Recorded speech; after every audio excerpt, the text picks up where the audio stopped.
Fondant ou feuilleté, classique ou décoré, depuis plus de 30 ans, des dizaines de pâtissiers amateurs ou professionnels se défient pour tenter d'obtenir le trophée du meilleur pitivier. Et cette année, la gourmandise a une saveur particulière. Elle vient d'obtenir le label Site remarquable du goût, une première dans la région.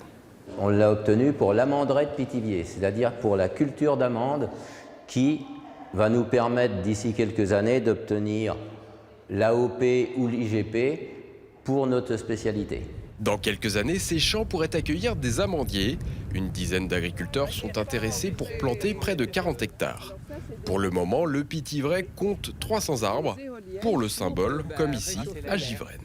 On n'est pas encore dans le domaine d'une filière parce que c'est tout le début. On peut dire qu'on est peut-être à titre expérimental, mais en tout cas, il y a une réelle volonté de replanter des amandiers dans le territoire. Ces amandiers, on espère qu'un jour, nous aurons une production suffisante pour éviter d'importer de l'amande de Californie, ce qui est le cas actuellement. Dans cette boulangerie-pâtisserie, on utilise entre 500 et 700 kilos de poudre d'amande par an. Est-ce que la production locale sera compétitive? Suffira-t-elle à satisfaire la demande? Les quelques professionnels rencontrés sont plutôt sceptiques.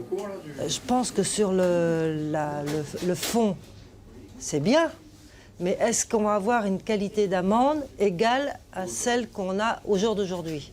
Ça, c'est le grand point d'interrogation, compte tenu que le climat n'est pas approprié. On est quand même à Pithiviers. Loin du soleil de la Californie ou de la Turquie, les amoureux du Pithiviers rêvent d'une filière amande locale et d'un label doré dans quelques années.